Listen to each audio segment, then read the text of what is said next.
Hey guys, Professor Bill, Comic Book University. Marvel team up featuring Spider-Man and Miss Marvel. Dude, there is no reason on earth for this comic book to be this good, and yet somehow, here we are. Love the cover also.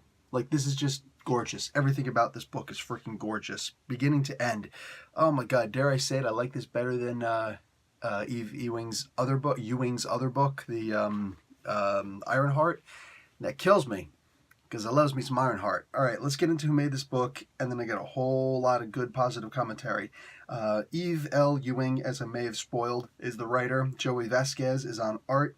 Filippo Sobriero on colors. VC's Clayton Cowles on letters. And what the frick is all of this? Okay, Stefano Caselli and Triana Farrell did the cover, and Tradmore and Heather Moore did the variant cover. This is a really weird way of putting everything, but okay. Anyway, Stan Lee and Steve Ditko created Spider-Man. Apparently nobody created Miss Marvel. Marvel, get on that. Don't be stupid. Anyway, so Miss Marvel and Spider-Man switch bodies. Yeah. That alone is perfect.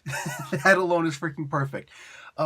They actually switch back and forth a couple times, and this is blamed on the chip that Spider-Man installed in the back of his head. He put in the back of his head after the whole Dr. Octopus thing, when Dr. Octopus took over his brain and he became the superior Spider-Man. Ewing actually refers back to that, and it says Eve Ewing. So yeah, that's actually her. Okay, listen, look. I like it when people show up and they're really good writers and they do some, awesome, interesting, completely new stories, innovative, you know what I'm saying? But, there's a lot of talk about people not having read comic books in the past. That absolutely cannot be applied to Eve Ewing. Either that or she is the fastest freaking reader and best study in the world, okay? Doubtful. Albert Einstein couldn't just suddenly read that many freaking comic books to prepare for two different titles that she's writing right now. In Einstein's case, would be a he, but you get what I'm saying.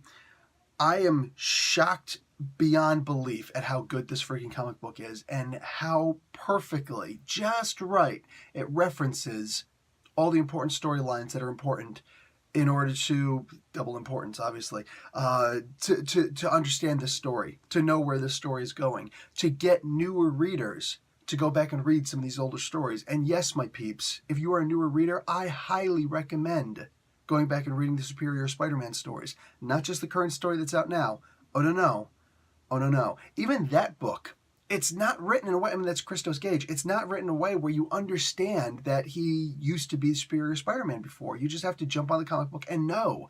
And it's funny because I don't realize how lacking the direction of that comic book is in reminding us where it came from. So if you just started reading comic books, 3 months ago, and you saw Superior Spider-Man on the shelves, you're like, oh, why is he superior? Hey, why do they keep on saying he's Dr. Octopus? He doesn't look like Dr. Octopus. You know what I'm saying? It's just one of those things. I'm not here to bash any other comic books. No, I'm simply using that as a reference point as to why I think that this book is so freaking next level. Love how this book is written. I love the references that they give. The art in this book is freaking amazing. I'm going to show you a part in here which I actually openly laughed out loud. Not quite hysterically, but really freaking loud. I'm just saying, I laughed a lot when I was reading this. They're trying to use each other's powers. Who do you think was doing a better job? I openly laughing out loud in the middle of the night reading these comic books. This was great. Definitely don't slouch on this. Don't skimp on this one. This is only issue 2. Guess what? That means that you can find issue number 1. It may be a little harder. It might be a little bit more expensive, but it might be totally freaking worth it. Just saying. Be a long time waiting wait for the trade paperback on this one. I'm just saying. This is a hot comic book. I love this book, dude. Only issue 2, and yeah, I'm in it, nose deep. All right? Anyway, guys, Professor Bill, Comic Book University. Class dismissed.